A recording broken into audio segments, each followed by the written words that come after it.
Good day to all of you, and we warmly welcome you to the earnings call for the quarter ended 31st March 2025.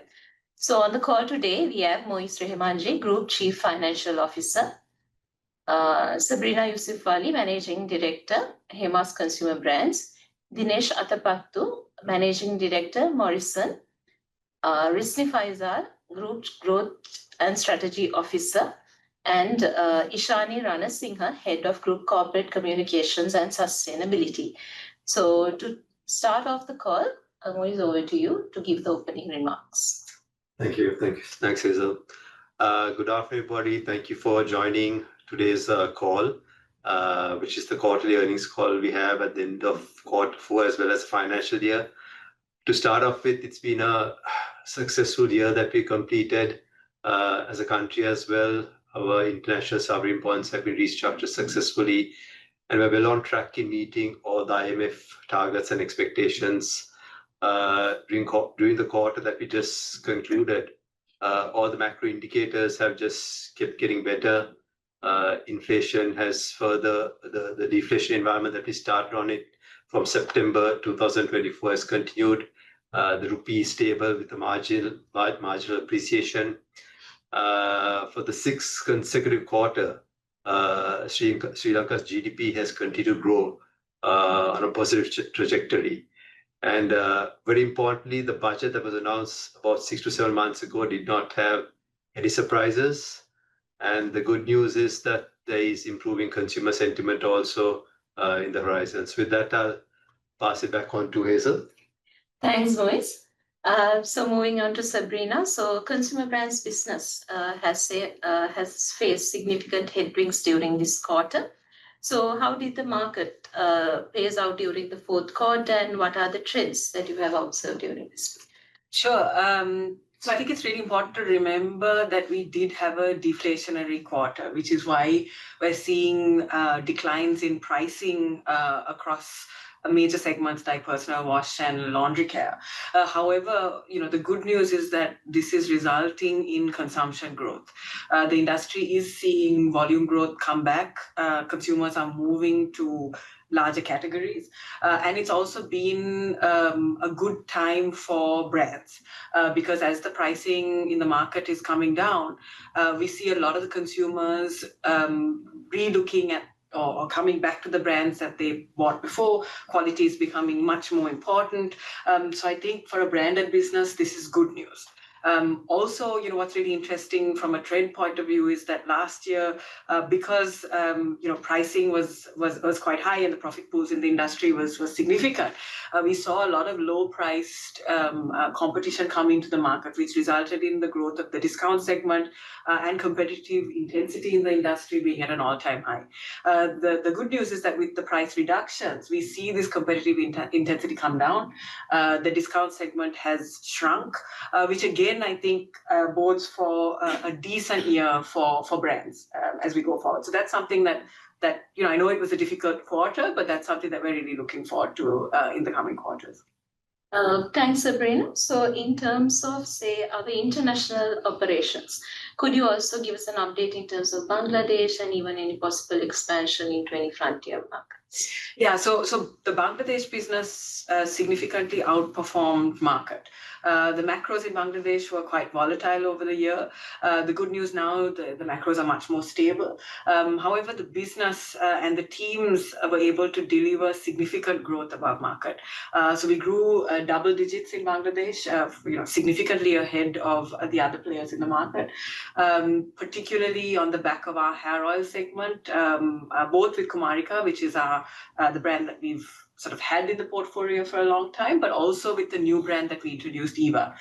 So Eva we launched about 3 years ago, but as of last year, it grew 35%. So that's saying that, the new products that we're able to introduce in the market is actually delivering returns.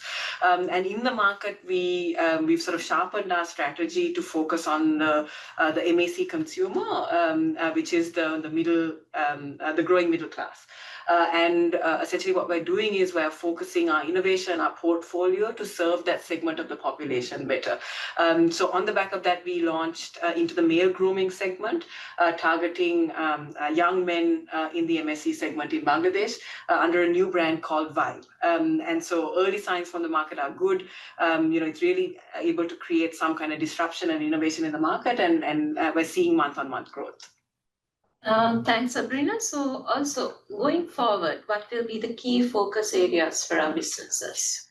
So it is a single-minded focus on brand. For the consumer business, we've defined our medium to long-term strategy in terms of really winning in the beauty and personal care segment of the market, and that is very much a branded play. So what we'll be doing over the next few quarters is launching some really exciting new innovations, repositioning some of our older brands to ensure that they are relevant and appealing to the modern consumer. But also it's about using technology to leverage our consumer experience, both in terms of the personalization that we're able to give on the marketing side, but also in terms of really figuring out how we can understand and serve the consumer better through branded applications through our key personal care categories. Also moving on to our learning segment, how has it performed during the quarter, and what plans do you have for that particular segment in the coming year? Yeah, so on the learning segment, once again, it was deflationary, but the volumes are starting to grow.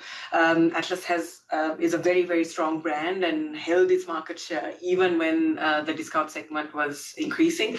But for us, what is quite exciting in the learning segment is the pivot that we're making outside the core focus behind stationery. So we're introducing new categories in adjacent spaces like early childhood development. We launched Edu Toys that are now going into preschools and gaining traction. And we are increasing our footprint in terms of the e-learning space under the platform Atlas World. So these are the two new and emerging segments that we feel very bullish about. And we feel optimistic because Atlas is such a strong brand, is so trusted by teachers and parents alike. Our ability to extend it into the wider learning spaces, we feel is the single biggest opportunity for the learning sector. Thanks, Sabrina. So we will move on to healthcare now. Dinesh, what were the new developments that we saw in the healthcare industry over the past quarter? Sure. Thanks, Hazel.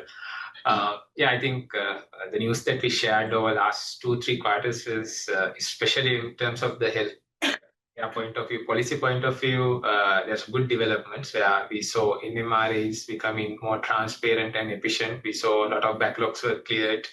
And even on the government procurement point of view, we see very fair quantity allocation in terms of the buyback quantities for the year 2025.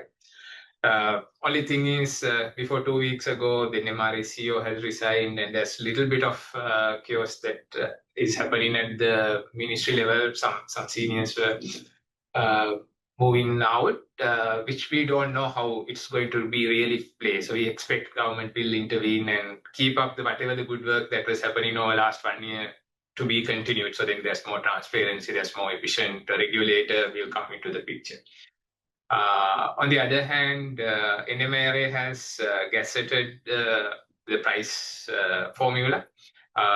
However, it's not implemented because there's an ongoing case with the industries, SSCPI and with the courts until such time it's yet to be implemented. But the pricing mechanism has been gazetted. So that's a new development. If you look at market point of view, the latest IQVIA data was out, and we saw 5% growth in both value and volume. So that means market is started growing.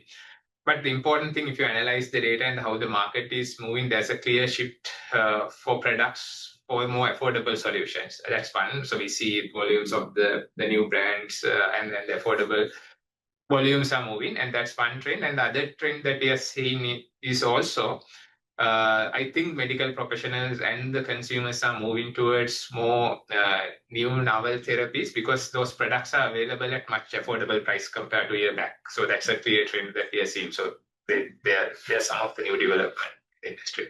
Thanks, Dinesh. So in this context, how has our pharmaceutical businesses performed, both manufacturing and distribution, during the fourth quarter? Yeah. I think it was a good quarter altogether. I'll start from distribution. I think there's still we are remaining in the market leadership position, and there's growth, there's profits, and that's very steady business that's happening there. The exciting stuff is that manufacturing, I think we had one of the best quarters for Morrison in terms of the profitability and cash flow. I think our Homagama manufacturing is increasing. I think now we are manufacturing 18 products in the facility of Homagama, which was within 2 years, now 18 products are manufactured there, which is a significant progress.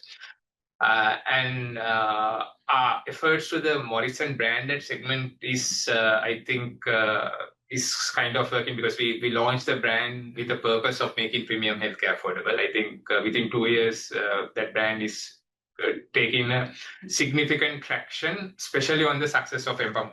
So Empamo always, we are hovering about number 1 and number 2, but it's the leading brand for empagliflozin in the market, making a significant impact on the diabetes space. But the most important thing that had happened in the last quarter was we entered into the cardiovascular segment, and 3 of latest novel therapies we launched, and most importantly at a much affordable price. So what we offered to the consumer is probably 30 to 40% reduction from the prevailing market prices, and in one case it was even more than 50%. And the products that we launched are the hypertension and the anticoagulant. And out of that, Silinimo and Rivomo is a molecule that first time manufactured in Sri Lanka. So these are like most latest therapies that is launched across the world, and we are happy and proud in a way that we manufactured that in Sri Lanka and then launched it. So that launch happened last quarter. And our NPD pipeline is getting strengthened. I mean, we are working about 14 to 15 projects at the moment, and some of them will materialize in this financial year and some will move to the next financial year. But what I can say is the pipeline is very strong, and we are working on some of the combination drugs to be manufactured first time in Sri Lanka, and some of the latest molecule probably first launches into Sri Lanka. Those will come in future. And on the other hand, we did quite a lot of efficiency drive across distribution and manufacturing. We see, I mean, our margins have improved significantly over compared to last year, especially from manufacturing front. So this is what was happening at that front. Thanks, Dinesh. One more thing. Leveraging on our facility that's there in Homagama, what are your growth plans for the pharmaceutical manufacturing business? Yeah, I think it's 2 aspects. One is how we grow in Sri Lanka, and the biggest burden that we are trying to tackle in Sri Lankan front is the NCDs. So yeah, one is diabetes. Now we entered into the cardio, so focus predominantly is on the diabetes and cardio. So there are set of NPDs that we have planned to launch, and the pipeline is getting strengthened. And then our team is the latest therapies, how we can bring it to Sri Lanka and offer it at much lesser price, and then the masses can afford it. And on the other hand, we are getting ready for export journey also. This financial year, we are starting our EU GMP accreditation process. Our facility was done as per the EU GMP specs, but we didn't kick off the accreditation process, which we are starting hopefully, and it's a process of about 1 year. So hopefully by end of this financial year or next financial year, if all goes well, we will secure some of those accreditations. And with that, we started, while that is going on, we started filing some of our dossiers in some of regional market, which doesn't really require the accreditation. So we are working on some export fronts as well. Zalak, Dinesh. So Moise, would you be able to explain to us how the hospital business has performed during the last quarter? Sure, Hazel. On the hospital front, the outpatient volumes have increased. However, on the inpatient side, there's been a market-wide slight contraction going on over there. But in our hospital side, the number of surgeries that we've conducted during the financial year has been has been a healthy growth, which yields the highest returns, which is also a contributory factor to the overall margin improvement in hospitals. Apart from that, like we've done across the other BUs, working capital focus an improvement in hospitals has also been there. But the most significant milestones that we achieved in the financial year for hospitals is number one, the commissioning of the cardiac facility in Wattala, which takes us further and closer towards the tertiary care space, which is again a higher margin and higher yielding revenue stream. And that part, we've also invested in the acquisition of the land in Talwataguru, which sets the foundation for further expansion in the longer term. Thanks, Moise. Also, would you be able to give us some insights on the performance of the mobility sector? Sure. So on mobility, between aviation and maritime, on the maritime, volumes have overall improved on top of growing import demand into Sri Lanka, and also with the macros out there on the Red Sea. There's been an improvement in volumes from Sri Lanka to the Western markets.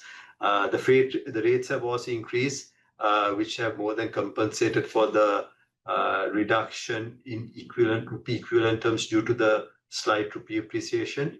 On the aviation side, again, the cargo volumes have gone up. On the passenger side, we are slightly, the competition is pretty much out there, so that's been a slight impediment on the passenger side. But overall, as Sri Lanka expands into the international airport, the opportunity for increasing volumes and more volumes coming towards us, it just increases the potential in that overall space for us. Thanks a lot. And also now moving on to the financials. So considering all that we have discussed, could you provide us an overview of how we have performed on a quarterly and on an annual basis? Sure, Hazel. So the story for Hemas financial performance in Q4 as well as the full financial year has again been a continuation of the quality of the profits. You've seen that the revenue has marginally declined, but that has not had an impact on the bottom line, which has grown significantly. On a full year basis, the earnings have grown at 30+%, and for the quarter that we just concluded, it's 60+%. And you'll see that coming from margin improvement across the entire P&L, from GP to EBIT to PBT to earnings. And that's been operationally on top of a lot of productivity improvements, margin control, moving to spaces that have higher yields. I spoke of the surgeries in hospitals. On the healthcare side, further, we spoke of the branded manufactured molecules that we're getting into, more onto the personal care and beauty that we spoke of on the consumer side. All these have contributed towards the margin control, and the overall productivity improvements have contributed towards the EBIT improvement. Below the EBIT, you'll see finance costs have come down. Yes, there is a significant contribution from the macros on that with the drop in interest rates. But as you've also seen in our cash flow statement, our operating cash flow has it has sustained from the previous year. What that means is that whatever working capital that we unlocked in FY24, we've unlocked further working capital in FY25. And that has simply improved the balance sheet further, brought down gearing to, it's actually it's a surplus cash that was in FY25. And that has contributed as well to finance costs coming down. Below PBT, the income tax rates have effectively gone up a little bit when you look at the face of the P&L. But that is on top of purely increase in dividend tax as well as deferred taxation. But if you take these two components out, the income tax has been quite competitively managed, and that has also been supported by moving into growing businesses that enjoy more competitive income tax rates in the group. Thank you, Isabel. Thanks a lot, Moise. So, Ishani, could you highlight the progress we have made in terms of the group's initiatives related to environmental and also social issues, and explain how all these initiatives are touching the lives of our stakeholders? Thank you, Hazel. So from an environmental agenda point of view, I think we've made steady progress on it, and we have achieved all our FY25 milestones. So if you look at our agenda as a whole, our overall focus has been on climate action, biodiversity conservation, and resource efficiencies. So this has directly contributed to our business as well as our communities, because by protecting the ecosystem and building resilience against climate-related risks has helped us for the sustainability of our business as well as the livelihoods and the health of our communities. Then if you look at our social impact projects, or as we would like to call it, our purpose projects, we have impacted over 255,000 families, and the focus areas have been in healthcare, education, and women's empowerment, as well as helping vulnerable communities. So this has helped us uplift the families in a meaningful, inclusive, as well as a lasting way. And then overall, if you look at all our environmental and social initiatives, these initiatives are deeply integrated into how we create shared value for our stakeholders. So if you look at from a community perspective, this means we give them better health outcomes, learning opportunities, as well as climate resilience. Then from an investor and a partner point of view, it reflects our commitment for sustainable and responsible growth that addresses both a societal need as well as a long-term business value. Thanks a lot, Ishani. So we will be moving into the Q&A session.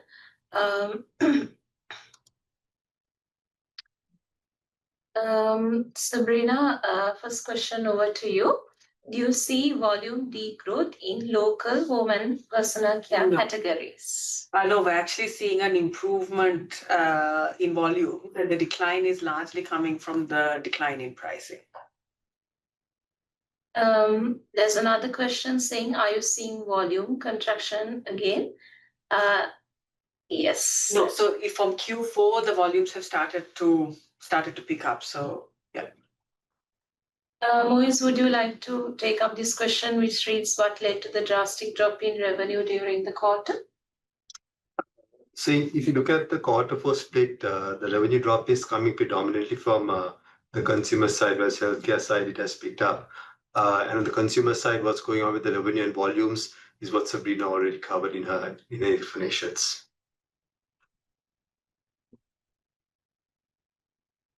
There's a question saying, how has the pharma distribution market expanded during the quarter? Yeah, I think I partly answered that. As per the external data, the market grew by 5%. So I think that's the expansion in distribution. And also, Moise, there's a question, would it be correct to assume the OP margin improvement in the healthcare segment stems from the efficiencies in Morrison? It's coming. Morrison has contributed, but more than efficiencies, I would attribute it to the mix of the product range, which is again the branded manufacturing molecules. And that's clearly going to be a growth area that's going to further improve the margins in the healthcare sector. But apart from Morrison, overall the healthcare space for the quarter and for the year, there was a margin improvement in hospitals as well as in the pharma distribution. Thanks, Moise. Rishi, there's a question. Do you have any plans to add more hospitals? So as part of our plans, we're currently at about 200 beds. The plan is to increase beds to 500 in the near future. So we're both exploring organic and inorganic measures to do this. Thanks, Rishi. There's another question, Sabrina. What mainly contributed to the reduction in consumer segment margins during the quarter? Yeah, overall, if you take the full year, the margins remain consistent. But there was a quarterly impact of the palm oil prices and the price reductions. But we expect, by expecting to ensure that margins remain consistent in the business. Moise, there's also a question, where is the associate profit coming from during the quarter? That's predominantly the investment that we hold in the leisure sector. There's another question, I think, Sabrina. Do you perceive the volume growth will offset price drop? No. So price increases typically, price declines can never be offset with volume growth. But I think what we are seeing is a decline in competitive intensity. So because of the pricing reduction, some of the smaller players and the more discount segmented players are slowing down, which means that for larger players, this is a good opportunity to consolidate their market share position. Thanks, Sabrina. Another question. Any leads in the Lanka Hospital divestment and acquisition? Lanka Hospitals per se, that process hasn't been resumed yet. We are in touch with that particular authority, but that unit has been disbanded. So I think the government is rethinking their strategy around the SOEs, and we're keenly following up on that. Thanks, Wesley. Moise, there's a question. What type of GP contraction is perceived with the upcoming electricity price hike? The impact is minimal because Hemas as a group is not that energy intensive, and these sort of movements keep happening up and down anyways, but it's something that we can manage. One more other question to you. What effective ownership does HHL have in Anantara, Tangor, and Kalatan?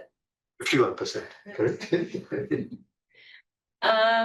Dinesh, I think you touched upon this, but there's another question which says, Pharma, how is the pricing formula working on the pharma segment? Yeah, so the thing is still the pricing formula is not in effect. So we have to really see what's the pricing formula, how it's going to be come out. So we have to answer based on the final formula, because there's a ambiguity, there's a court case that is happening at the moment as well. Thanks, Dinesh. Sabrina, there's a question. What are the regional expansion leads in consumer segment in the South Asian and also African region? Thanks, Lisa. So our strategy for regional expansion is quite focused in the consumer segment, in that we will be focusing on frontier markets where we feel we can replicate the Sri Lanka success model. For the next year or so, we're really focusing on what more we can do in Bangladesh and also exploring opportunities in East Africa. And also, I think there's another question to Dinesh and Sabrina in terms of volumes, how volumes have been in financial year 25 compared to pre-COVID levels. So I think this is quite interesting for us too, because a lot of people talk about consumption growth, but what's really important to remember is that at least in the consumer segment, volumes are back to where they were in 2019. So it would be fair to say we have reached a point of stability. I think this year will really be the proof of whether we're able to get into growth territory as an industry. So if I want to add from healthcare, I think, as I said, the volume growths are around 4-5%. It's not very significant. But having said that, the trend that we are seeing is people are moving from a bit of an advanced molecules. Instead of 2 tablets a day, we see the new solutions are coming. It's just a single tablet a day. So that kind of, the trends are kind of changing. So that's what we see in the market. Also, Moise, there is a question in terms of any insight on the reversal of slow-moving inventory. Sure.